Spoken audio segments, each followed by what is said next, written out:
Join करें हमारे Telegram channel को @SMB इंडिया पे और पाए मार्केट के लाइव अपडेट्स और इंट्राडे ट्रेडिंग आइडियाज़ डिस्क्रिप्शन में दिए गए लिंक से ज्वाइन करें।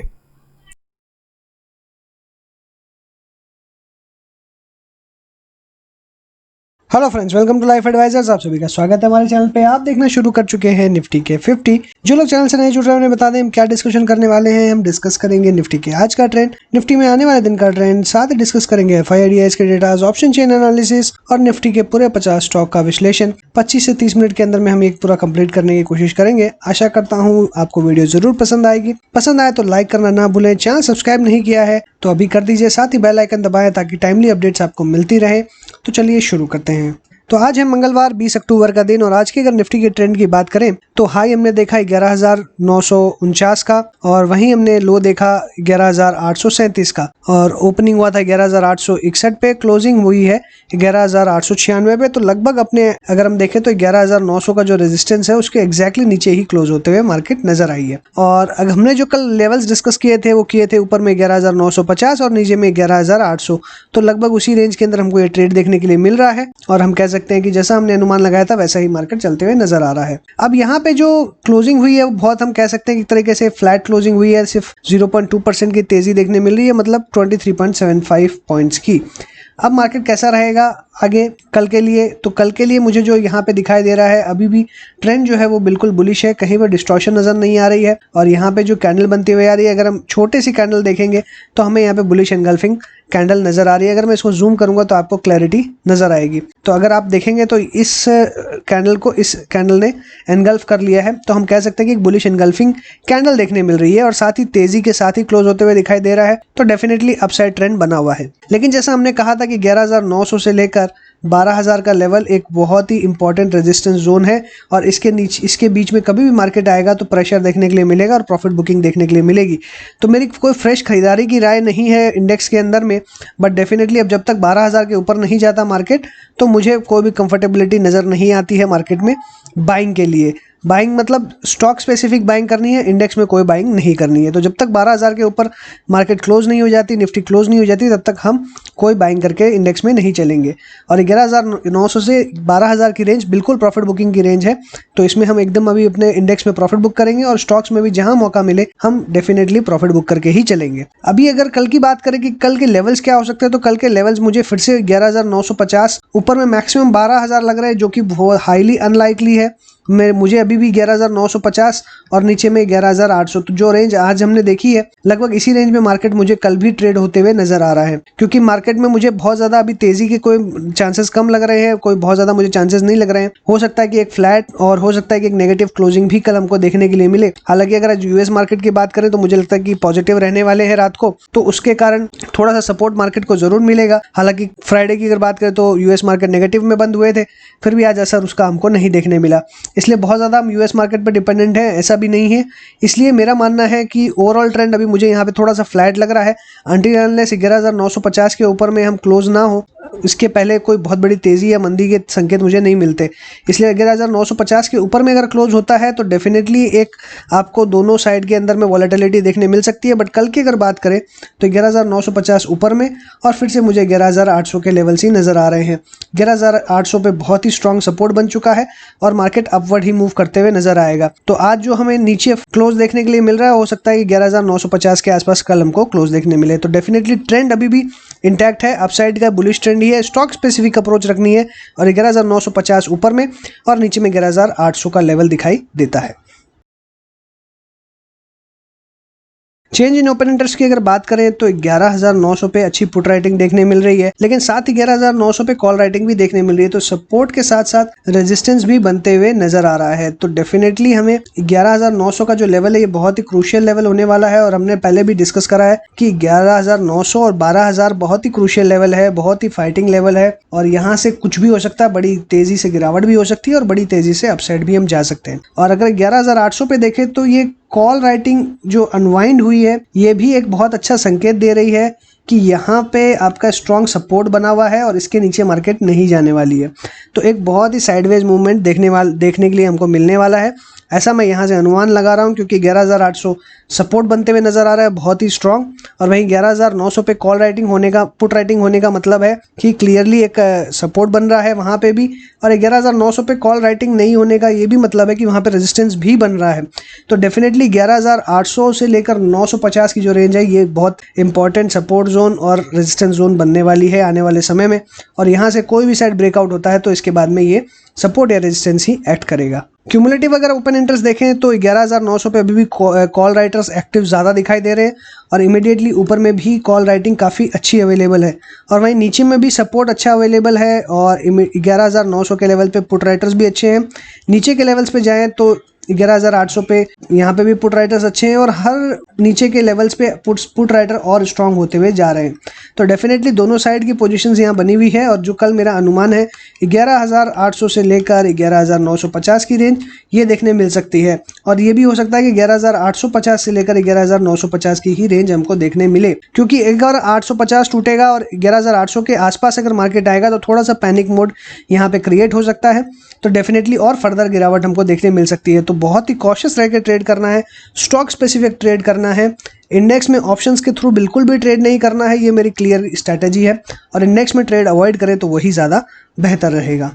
FIIs की अगर फ्यूचर ऑप्शन डेटा की हम बात करें तो 140 करोड़ का इन्होंने इंडेक्स फ्यूचर्स में बाय किया है, तो डेफिनेटली एक प्लस पॉइंट दिखाई दे रहा है और अपसाइड जाते हुए दिखाई देगा। स्टॉक फ्यूचर्स में सेल किया है इन्होंने, फिर से नई शॉर्ट पोजीशंस बनाई है, इसलिए अपसाइड मार्केट जाएगा तो फिर से गिरावट देखने के लिए मिलेगी।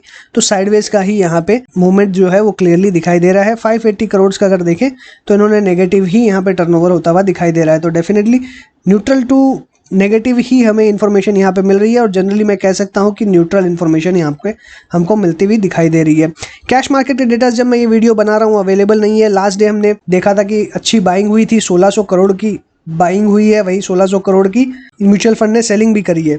तो डेफिनेटली मुझे लगता है कि जो बाइंग का ट्रेंड है वो कंटिन्यू आज भी रहेगा, और आज अभी अवेलेबल नहीं है इसलिए मैं डिस्कस नहीं कर पा रहा हूँ, बट मुझे लगता है डेफिनेटली आज उन्होंने बाइंग ही करी होगी, और ऐसा मुझे लग रहा है कि अगर उन्होंने बाइंग करी है तो डेफिनेटली अभी मार्केट अपसाइड में ही, बायस जो है वो अपसाइड की तरफ ही रहेगा, बट वॉलेटाइल रह सकता है, एक फ्लैट ट्रेंड जो है वो भी देखने के लिए मिल सकता है, इसलिए बहुत ही कॉशियसली ट्रेड करना है, स्टॉक स्पेसिफिक ही ट्रेड करना है।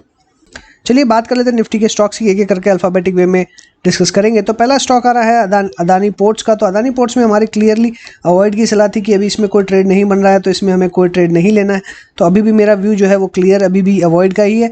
कोई यहाँ पे मेजर ट्रेंड आपको देखने नहीं मिल रहा है, ओवरऑल ट्रेंड बिल्कुल साइडवेज है, और ना ही कोई शॉर्ट टर्म ना ही कोई इंट्राडे अभी फिलहाल इसमें नजर आता है। एशियन पेंट्स में क्लियरली हमारा व्यू है कि 2100 के ऊपर क्लोज होगा तो हम बाय करके चलेंगे।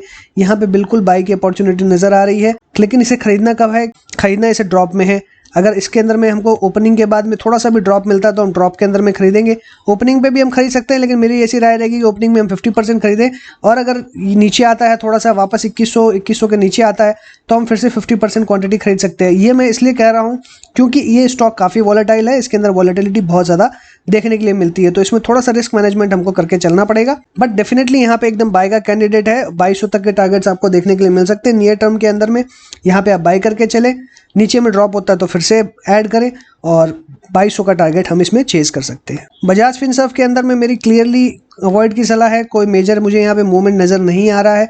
इसके अंदर में हो सकता है कि मूवमेंट हमको कुछ दिनों बाद नज़र आए, बट जिस तरीके से यहाँ पे कंसोलिडेशन हो रहा है डेफिनेटली अब ऐसा लग रहा है कि अपसाइड जाने की कोशिश कर रहा है। बट ऊपर में अगर हम देखेंगे तो एग्जैक्टली ये रेजिस्टेंस के नीचे में कंसोलिडेट कर रहा है, तो फर्दर गिरावट भी हो सकती है, ऐसा भी यहाँ पे नज़र आ रहा है। इसलिए दोनों साइड के बायसेस बने हुए हैं, इसलिए मेरी ऐसी राय रहेगी कि अभी कोई इसके अंदर में ट्रेड ना करें, कोई भी एक साइड ब्रेकआउट होने दे उसके बाद ही ट्रेड करेंगे, तो अभी के लिए अवॉइड। बजाज ऑटो के अंदर में अपने आप को संभालते हुए नजर आया, और हमने कल डिस्कशन भी किया था कि एक बार वापस ये ऊपर आ सकता है, वापस ऊपर आते हुए दिखाई दे रहा है। यहाँ पे पैटर्न काफी डिस्टॉर्टेड है, तो मेरी कोई बाई सेल की रिकमेंडेशन नहीं रहेगी। बजाज फाइनेंस के अंदर भी सिमिलर पैटर्न देखने के लिए मिल रहा है, लेकिन अगर करंटली देखें तो डाउन ट्रेंड ज्यादा नजर आ रहा है। सेल करने की राय है, 3150 के नीचे ही सेल करना है, ये मेरा क्लियर व्यू है। तो 3150 के नीचे क्लोज होगा तभी हम सेल करके चलेंगे। 3000 तक के लेवल देखने मिलेंगे, 3000 ब्रेक होगा तो 2800 तक के लेवल्स भी देखने के लिए मिल सकते हैं। तो सिमिलरली इसके अंदर भी अगर हम देखें तो एक कोई बहुत ज़्यादा पैटर्न नहीं नज़र आ रहा है। एक अपसाइड या डाउन साइड दोनों साइड कहीं पे भी ये निकल सकता है, लेकिन सपोर्ट और रेजिस्टेंस दोनों अवेलेबल है, इसीलिए अवॉइड की ही सलाह है। भारतीय एयरटेल के अंदर में हमारा सेल का ही व्यू है। आज एक अप बाउंस इसको मिला है, बाउंस में सेल करने की सलाह रहती है इसके अंदर में, और अभी भी मेरी सेल की राय है। लेकिन मुझे लगता है कि अब एक बार इसमें थोड़ा सा हमें 420 420 तक वेट करना चाहिए। 420 के आसपास अगर आता है तो वहाँ पे एक सेलिंग अटेम्प्ट लेंगे, लेकिन अगर 420 के ऊपर क्लोज होगा तो हो सकता है कि एक शॉर्ट टर्म आपको एक रिवर्सल देखने मिले, बट वो 440 तक सीमित रह सकता है। इसलिए 440 अगर 420 के ऊपर आता है तो 440 पे शॉर्ट करेंगे, अदरवाइज 420 से रिवर्स होता है तो फिर से वापस शॉर्ट करके चलेंगे। बट अभी भी मेरा इसमें क्लियरली जो व्यू है वो शॉर्ट का ही है, शॉर्ट ऑन राइज। बीपीसीएल के अंदर हमने डिस्कशन किया था कि 350 तक मैक्सिमम लेवल देखने मिल सकते हैं। 349.75 का आज भी हमने हाई देखा, 343.35 नेगेटिव ही क्लोज होते हुए नजर आ रहा है।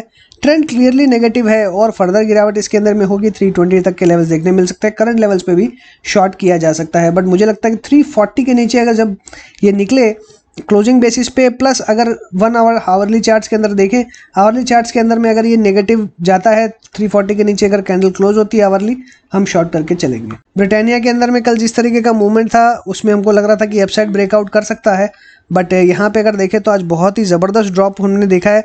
3553 का लेवल देखने मिल रहा है और क्लियरली यहाँ पे और फर्दर गिरावट होते हुए भी नज़र आ सकती है। मुझे लगता है कि कल एक बाउंस इसको मिल सकता है, इसलिए बाउंस पे सेल कर सकते हैं आप, अदरवाइज अवॉइड ही करें। मेरा जनरली इस स्टॉक के अंदर में अवॉइड की सलाह रहती है, क्योंकि बहुत ज़्यादा मूवमेंट इस स्टॉक के अंदर में नहीं रहती है और डेफिनेटली इसके जो रिजल्ट्स है वो वॉल्यूम ग्रोथ इसके अंदर में उतनी अच्छी देखने नहीं मिली जो हमको प्रीवियसली देखने मिली है, इसलिए इसमें अच्छी खासी ड्रॉप देखने मिल रही है जो फर्दर गिरावट भी हो सकती है।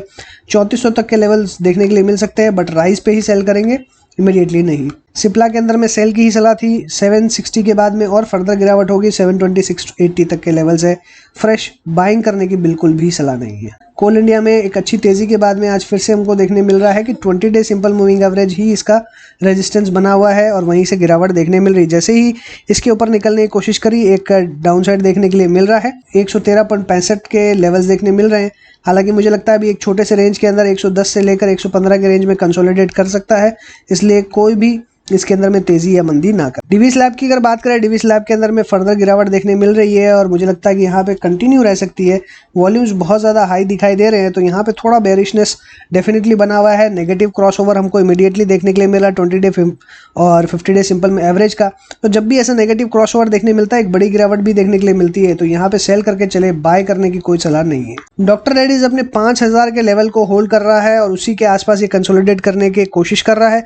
5030.95 इसका अगर हम देखें लेवल दिखाई दे रहा है, लेकिन सबसे इंपॉर्टेंट बात है 20 डे सिंपल मूविंग एवरेज के नीचे आ चुका है। अब अगर ये 20 डे सिंपल मूविंग एवरेज के नीचे आ चुका है तो इससे क्लियरली संकेत मिल रहा है बेरिशनेस का कि गिरावट इसमें हो सकती है। इसलिए मेरी एकदम सिंपल सलाह है 5000 के नीचे शॉर्ट करें, अच्छे लेवल्स नीचे के देखने मिल सकते हैं। आयशर मोटर के अंदर में ये 20 day simple moving average hold कर रहा है, अपने लेवल्स को ये कंटिन्यूसली होल्ड कर रहा है। इसमें बहुत बड़ी तेज़ी आते हुए दिखाई दे रही है मुझे, इसलिए डेफिनेटली आप इसके अंदर में अपनी पोजीशंस मेंटेन कर सकते हैं। अगर करंट लेवल्स पे आपको बाय करना है तो कल अगर इसके अंदर में तेज़ी होती है तो डेफिनेटली हमें अराउंड 2220 के ऊपर में हमें बाय करना है और वापस 2300 तक के लेवल्स देखने के लिए मिल सकते हैं, क्योंकि जिस तरीके के वॉल्यूम पैटर्न यहाँ पे देखने मिल रहे हैं मुझे फर्दर तेज़ी के संकेत यहाँ पे दिखाई दे रहे हैं। गेल के अंदर बात करें तो यहाँ पे फिर से 20 डे सिंपल मूविंग एवरेज जो रेजिस्टेंस बना हुआ है, यहाँ पैटर्न डिस्टॉर्टेड लग रहा है, लेकिन अभी क्लियरली अगर देखें तो यहाँ पे एक डबल बॉटम जैसा फॉर्मेशन बनाते हुए दिखाई दे रहा है। और हमने लास्ट टाइम भी देखा है कि यहाँ पे इसी तरीके का डबल बॉटम बनाने के बाद में एक अच्छी तेज़ी इसने दिखाई है। तो क्या ये बड़ी तेज़ी के संकेत हैं? तो अभी फिलहाल मैं ये नहीं कह सकता कि इतनी बड़ी तेज़ी के संकेत है, क्योंकि पिछली बार इसके मूविंग एवरेज का जो रेजिस्टेंस था वो काफ़ी दूर था और सपोर्ट भी काफ़ी दूर था।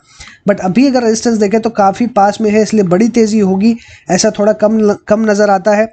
बट अगर वॉल्यूम ब्रेकआउट होता है तो डेफिनेटली वॉल्यूम और प्राइस के साथ साथ अगर मूविंग एवरेजेस पार करता है तो बड़ी तेज़ी हो सकती है। इसलिए इस करंट लेवल्स पे हम शॉर्ट करके नहीं चलेंगे, हमें लेकिन लॉन्ग भी करने के लिए काफ़ी सोचना पड़ेगा। इसलिए अभी मेरी ऐसी राय है कि अभी कोई पोजीशन ना बनाए, एक सर्टेन पीरियड या एक सर्टेन लेवल के बाद में ही हम इसमें सोचेंगे कि कोई बाय या सेल करना है, तब तक के लिए इसे अवॉइड करें। ग्रासिम के अंदर बात करें तो 800 का लेवल हमने डिस्कस किया है। वॉलेटिलिटी देखने मिलती है इस स्टॉक के अंदर में, आज भी पॉजिटिव ही क्लोज हुआ है। 800 का लेवल बहुत जल्दी देखने मिलेगा। HCL टेक के अंदर बात करें तो हमने डिस्कशन करा था कि इसके अंदर में एक बाउंस मिल सकता है और वापस ये स्टॉक अपसाइड जा सकता है। आज करंटली देखें तो 4% की तेज़ी, लगभग 35 पॉइंट की तेज़ी देखने के लिए मिल रही है इस स्टॉक के अंदर में। वॉल्यूम्स भी बहुत ज़्यादा हाई दिखाई दे रहे हैं और काफ़ी ज़्यादा वॉल्यूम्स दिखाई दे रहे हैं इसके अंदर में। अभी जिस तरह की आज वॉल्यूम देखने मिली है उससे ऐसा लगता है कि ये फिर से 900 का लेवल पार कर सकता है। तो मेरी अभी फिलहाल कोई बाय की सलाह नहीं है। 900 के ऊपर में जाए तभी बाय करें, अभी वरना अभी अवॉइड करें। SGFC के अंदर देखें तो प्रॉफिट बुकिंग देखने मिल रही है और साथ ही जिस तरह के कैंडल बनते हुए नजर आ रही है, एक रिवर्सल का संकेत हमको मिल रहा है, तो यहाँ पे अपनी प्रॉफिट बुक करें और एग्जिट करें। शॉर्ट करने की अभी फिलहाल राय नहीं है। SGFC लाइफ के अंदर एक साइडवेज पैटर्न देखने मिल रहा है, तेजी जरूर हुई है नीचे के लेवल से। इसके अगर हम बात करें यहाँ पे ओवरऑल ट्रेंड की, तो ओवरऑल ट्रेंड कम्प्लीटली नेगेटिव है और मुझे लगता है अप्रॉक्सीमेटली जब तक ये 580 के ऊपर नहीं आता कोई इसके अंदर में बाइंग अपॉर्चुनिटी नहीं बनेगी, तो 580 के ऊपर में ही बाय करें, ज़्यादा बेटर रहेगा। हीरो मोटोकॉर्प के अंदर में कोई बहुत ज़्यादा मूवमेंट नज़र नहीं आ रहा है। आज एक साइडवेज पैटर्न नज़र आया और अभी फर्दर यहाँ पे गिरावट हो सकती है, लेकिन 20 डे सपोर्ट मिल सकता है। 3200 के आसपास सपोर्ट मिलेगा, तो वहाँ पे सपोर्ट के आसपास बाई कर सकते हैं। वापस एक रिवर्सल देखने मिल सकता है। हिंडाल्को के अंदर प्रॉफिट बुक करके निकलने की राय थी, बट अभी फिलहाल फिर से 180 के आसपास ही दिखाई दे रहा है। अगर अभी भी एग्जिट नहीं किया तो एग्जिट कर सकते हैं, बट अदरवाइज ये थोड़ा सा और ड्रॉप होता है तो वहाँ पे एवरेज करें, फिर से अपसाइड बाउंस मिल सकता है। तो डेफिनेटली अभी भी मेरा इसके अंदर में जो व्यू है वो अपसाइड का ही है।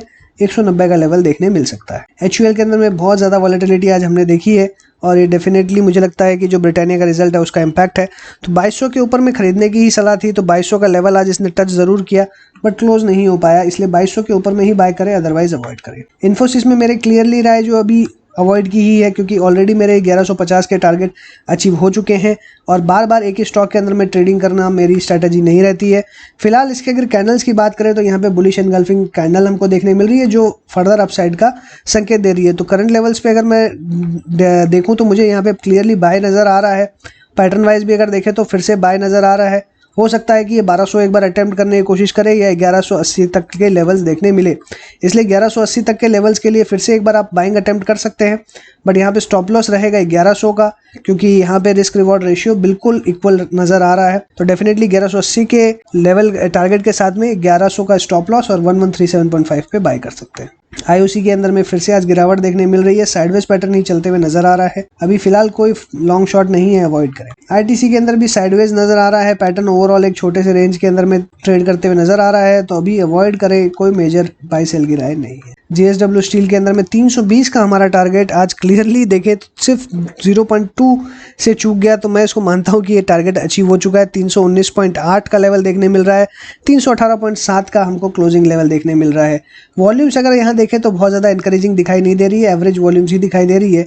तो ये जो अपसाइड वापस आया है इसमें बहुत ज़्यादा हमें अपॉर्चुनिटी मिलेगी ऐसा नहीं लग रहा है, लेकिन जिस तरीके की कैंडल बनी है, जिस तरीके का बुलिश एनगल्फिंग यहाँ पे कैंडल देखने को मिल रहा है, एक कल अपसाइड हमको 325-26 तक देखने मिल सकती है, लेकिन फिर फर्दर गिरावट हो सकती है। तो प्रॉफिट अगर बुक नहीं किया तो 325-326 के आसपास प्रॉफिट बुक करें और एग्जिट कर लें। LT की बात करें तो इसके अंदर में न्यूज़ आने के बाद में अच्छी मूवमेंट आते हुए नजर आ रही है। 20 डे सिंपल मूविंग एवरेज के आसपास ही ये ट्रेड कर रहा था और उसके बाद में आज हमने गैप अप ओपनिंग देखी। अभी मुझे लगता है गैप फिल करने के बाद में फिर से अपसाइड जा सकता है, इसलिए डेफिनेटली गैप जैसे ही फिल होता है इसमें एक बाय की रिकमेंडेशन रहेगी, हम इसमें बाय करके चल सकते हैं 900 के आसपास। फर्दर फिर हमें इसमें अच्छी तेजी देखने मिल सकती है, इसलिए 900 रुपए के ऊपर में एकदम ब्लाइंड बाय रहेगा मेरा। मारुति की बात करें तो सपोर्ट यहाँ 20 डे सिंपल मूविंग एवरेज को लेते हुए दिखाई दे रहा है, नेगेटिव क्रॉसओवर दिखाई दिया है हमें कुछ दिन पहले और यहाँ पे फर्दर गिरावट हो सकती है, तो अभी अवॉइड की सलाह रहेगी। शॉर्ट हमें करना है 6800 के नीचे में और वहाँ पे टारगेट हमको अच्छे मिलेंगे, तो डेफिनेटली 6600 के बाद में शॉर्ट करके चलेंगे।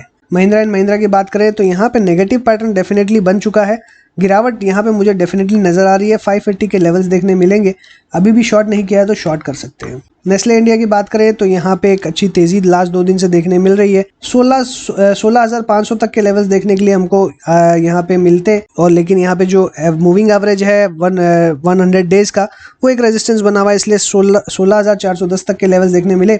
मेरी इसके अंदर में कोई बहुत ज़्यादा बाय सेल की रिकमेंडेशन नहीं है, ये एक ट्रेडिंग स्टॉक है नहीं, ये एक इन्वेस्टमेंट स्टॉक है, इसलिए मेरे इसके अंदर में कोई ट्रेडिंग व्यू नहीं है। NTPC की बात करें तो फिर से इसमें जो ट्रेंड है वो वीक होते हुए नज़र आ रहा है और ओवरऑल ट्रेंड जैसा हमने डिस्कशन ही करा था कि इसके अंदर में वीक है, इसलिए यहाँ पे जो 20 डे सिंपल मूविंग एवरेज है यही रेजिस्टेंस बना हुआ रहेगा और उसी के आसपास देखें तो हमको गिरावट देखने मिलती है।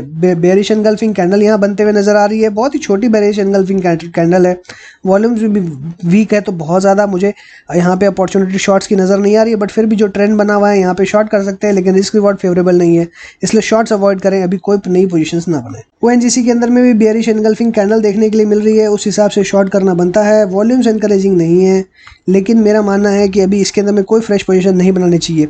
लगभग 66 के नीचे हम शॉर्ट कर सकते हैं, अगर 66 के नीचे नीचे जाता है तो 60 के तक के टारगेट्स देखने मिल सकते हैं। पावर ग्रिड की अगर हम बात करें तो यहाँ पे भी हमको जो इंटैक्ट है, एक दिन 2 दिन की तेज़ी के बाद में फिर से सारे PSUs नेगेटिव होते हुए नज़र आ रहे हैं और यहाँ पे क्लियरली जो ट्रेंड है वो इंटैक्ट है, ट्रेंड में कोई चेंज नहीं हुआ है। और मैंने सिंपल सी एक ही बात कही थी कि 20 डे सिंपल मूविंग एवरेज के ऊपर में ही बाय करें, अदरवाइज अवॉइड करें। तो कोई भी PSU स्टॉक्स हम देखें तो 20 डे सिंपल मूविंग एवरेज को भी ब्रेक नहीं कर पाया है, इसलिए ट्रेंड इंटैक्ट है, एज इट इज़ बेरिश है। बट अभी फिलहाल मेरी कोई बाई या सेल दोनों की ही रिकमेंडेशन नहीं है। रिलायंस के अंदर में हमने डिस्कशन करा था कि इसने 50 डे सिंपल मूविंग एवरेज भी ब्रेक किया है, 20 डे सिंपल मूविंग एवरेज भी ब्रेक किया है और 2150 तक के लेवल्स आपको देखने मिल सकते हैं। पहली बार कल मैंने इसके अंदर में एक शॉर्ट की राय दी थी और वो मुझे यहाँ पे लगता है कि सही बैठती हुई नज़र आ रही है। अगर मैं अभी वॉल्यूम्स देखूँ तो बहुत ज़्यादा अच्छी नहीं दिखाई दे रही है। अभी मुझे लगता है कि यहाँ पे लगभग कल के अगर मैं ट्रेडिंग सेशन की बात करूँ तो 2140 के आसपास अपने शॉर्ट्स जो है वो कवर कर लेने चाहिए, फिर से फर्दर तेज़ी देखने मिल सकती है। तो अगर कल गिरावट से खुलता है 2140 का लेवल आपको देखने मिलता है, तुरंत अपने शॉर्ट्स कवर करें और लॉन्ग पोजीशंस बना लें। मुझे लगता है कि फिर से अपसाइड जा सकता है, तो डेफिनेटली 2140 के आसपास एक बार शॉर्ट पोजीशंस एग्जिट करें और लॉन्ग पोजीशंस इनिशिएट करें। SBI लाइफ के अंदर में मेरा कोई व्यू नहीं है, मैंने 760 तक के लेवल्स इसमें शॉर्ट्स में दिए हैं, बट ये साइडवेज होते हुए नज़र आ रहा है। लेकिन यहाँ पे अगर मैं सेलिंग प्रेशर की बात करूँ तो डेफिनेटली रेजिस्टेंस जो ऊपर में है वो सेलिंग प्रेशर यहाँ देखने के लिए मिल रहा है। बट डेफिनेटली मेरी आज की डेट में अगर पूछेंगे तो कोई व्यू नहीं है। अभी एक बार सेल अगर पोजीशंस बनाई हुई है तो एग्जिट कर लें और अभी कोई पोजीशंस ना बनाएं। श्री सीमेंट्स में भी हमारा कोई व्यू नहीं है, अभी फिलहाल साइडवेज चल रहा है। हो सकता है कि इसमें एक अपसाइड ब्रेकआउट आए क्योंकि सीमेंट सेक्टर में काफ़ी अच्छी तेज़ी देखने मिल रही है, इनमें ग्रोथ भी अच्छी देखने मिल रही है, तो हो सकता है कि अपसाइड ब्रेकआउट आता हुआ दिखाई दे, बट रेजिस्टेंस काफ़ी है, इसलिए मेरी अवॉइड की सलाह रहेगी अभी कोई इसमें पोजीशंस ना बनाए। सन फार्मा में मेरा सेल का व्यू है, 480 की पोजीशंस होल्ड करने की कोशिश कर रहा है, बट डेफिनेटली मेरा अभी भी सेल का व्यू है, बाउंस में भी सेल करना है। तो कल अगर फर्दर अपसाइड आता है 490 के आसपास सेल करके चले, ज़्यादा बेटर रहेगा। टाटा मोटर्स की बात करें तो मेरी ये 120 की जो रेंज है यही बाइंग रेंज है। आज लो हमने 126 का देखा, हाई 130.3 का देखा, 129.65 हमको क्लोजिंग लेवल देखने मिल रहा है। वॉल्यूम्स बहुत ज़्यादा है नहीं, इसलिए थोड़ा सा जो ये है मुझे लगता है कि जस्ट एक ऑलरेडी इतनी सेलिंग प्रेशर के बाद में थोड़ा सा यहाँ पे बाइंग इंटरेस्ट जगता हुआ नज़र आ रहा है, बट बहुत ज़्यादा वॉल्यूम्स नहीं है, इसलिए इस पर वेट एंड वॉच करेंगे। कोई फिलहाल बाई सेल की राय नहीं है। टाटा स्टील के अंदर में 400 एक इंपॉर्टेंट रेजिस्टेंस जोन बना हुआ है, इसके ऊपर निकलेगा तभी हम बाय करेंगे, अदरवाइज अवॉइड करेंगे। TCS अपनी पोजीशंस होल्ड करने की कोशिश कर रहा है, 2700 का लेवल इंपॉर्टेंट लेवल है, होल्ड करने की कोशिश कर रहा है। इसमें मेरी भी बाय की ही रिकमेंडेशन थी और मुझे लगता है कि ये फर्दर अपसाइड जा सकता है, डेफिनेटली बाय करके चलेंगे। 2800 निकलेगा तो और बड़े टारगेट्स फिर से देखने मिल सकते। टेक महिंद्रा की बात करें तो यहाँ पे एक अच्छा बाउंस देखने के लिए मिल रहा है, आज 840 के बाद में और अच्छे लेवल्स देखने मिल रहे हैं। तो फर्दर कल हमने डिस्कस भी किया था कि इसके अंदर में फिर से एक बाउंस देखने के लिए मिल सकता है और अपसाइड जा सकता है, बट अभी फिलहाल अगर मेरी रिकमेंडेशन या मेरी व्यू अगर है इसके अंदर में तो वो अभी फिलहाल एकदम अवॉइड की है। ट्रेंड अभी देखेंगे तो इंटैक्ट है, ट्रेंड में कोई अभी यहाँ पे रिवर्सल देखने नहीं मिल रहा है और कैंडल भी यहाँ पे क्लियरली बुलिश एनगल्फिंग कैंडल देखने के लिए मिल रही है मुझे। और यहाँ पे जिस तरीके का पैटर्न नजर आ रहा है वापस हो सकता है कि 880 अटेम्प्ट करें, बट मेरी अभी कोई इसके अंदर में रिकमेंडेशन नहीं है बाई या सेल की, तो अभी थोड़ा सा अवॉइड करना ही बेटर रहेगा। टाइटन के अंदर में मेरा बाय का ही व्यू है, अभी भी मेरा बाय का व्यू इंटैक्ट है। थोड़ा सा 1250 का लेवल जैसे ही पार करेगा तो अपसाइड आएगा, तो अभी भी हम करंट लेवल्स पे बाय कर सकते हैं और इसमें 1250 पार होते ही बड़े लेवल्स देखने मिलेंगे, 1300 1350 तक के लेवल्स देखने मिलेंगे। 1200 का हम स्टॉप लॉस यहाँ पे रख सकते हैं। अल्ट्राटेक के अंदर में 4600 का हमारा लेवल था और यहाँ पे 4584.5 का हाई हमने देखा, 4544 यहाँ पे क्लोजिंग लेवल देखने मिल रहा है। अभी डेफिनेटली मेरा यहाँ पे जो राय है वो प्रॉफिट बुक करके एग्जिट करने की है, तो यहाँ से प्रॉफिट बुक करें और एग्जिट कर लें। UPL के अंदर में हमने डिस्कस किया था कि एक रिवर्सल देखने मिल सकता है, लेकिन आज फर्दर गिरावट हमको देखने मिल रही है। बट यहाँ पे अगर हम सेल की वॉल्यूम्स देखें तो डेली हमें ड्रॉप होते हुए नजर आ रही है, तो मुझे लगता है कि अब जो वॉल्यूम्स है वो फिर से नॉर्मलाइज हो जाएगी और ये एक साइडवेज टू पॉजिटिव मूवमेंट में फिर से जा सकता है। अभी बहुत ही स्ट्रॉन्ग सपोर्ट के आसपास खड़ा हुआ है, तो मेरा ऐसा मानना है कि अभी भी हम एक बार बाय करके चल सकते हैं और हमें फिर से अपसाइड के लेवल्स देखने के लिए मिलेंगे। तो करंट लेवल्स पे भी मेरी बाय की ही रिकमेंडेशन रहेगी, बाय करें, 480 के ऊपर निकलेगा तो और बड़े टारगेट्स देखने मिल सकते हैं, इसलिए अभी बाय करें और स्टॉप लॉस रखिए 445 का और टारगेट रहेगा 465 और 480 का। विप्रो के अंदर में हमने कल बाय का ही व्यू दिया था कि हमें इसमें बाय करके चलना है। आज 349.5 का हाई देखा, लो देखा 341.85 का, ओपन हुआ 344.75 के ऊपर में और क्लोज होते हुए देखने मिल रहा है 346.75। अभी भी बाय की रिकमेंडेशन है, बाय करके चलें 360 380, 400 के टारगेट्स देखने मिल सकते हैं। सो इसी के साथ मैं अपनी बात को वाइंड अप करूंगा। अगर आपको अच्छा लगा हो तो लाइक कीजिएगा, दोस्तों के साथ शेयर कीजिए, कमेंट बॉक्स में व्यूज लिखना ना भूलें। चैनल सब्सक्राइब ना किया हो तो तुरंत कर दीजिए। टेलीग्राम चैनल ज्वाइन नहीं किया तो डिस्क्रिप्शन बॉक्स में लिंक दी, वहां से आप ज्वाइन कर सकते हैं। साथ ही ज्वाइन करें हमारे चैनल की मेंबरशिप, जहां पे एक्सक्लूसिव कंटेंट हम आपके लिए प्रोवाइड करते हैं टेक्निकल एंड फंडामेंटल एनालिसिस के साथ में। तो आशा करता हूं वो वीडियोस भी आपको जरूर पसंद आएगी। सो इसी के साथ thanks for watching again. Happy trading and investing.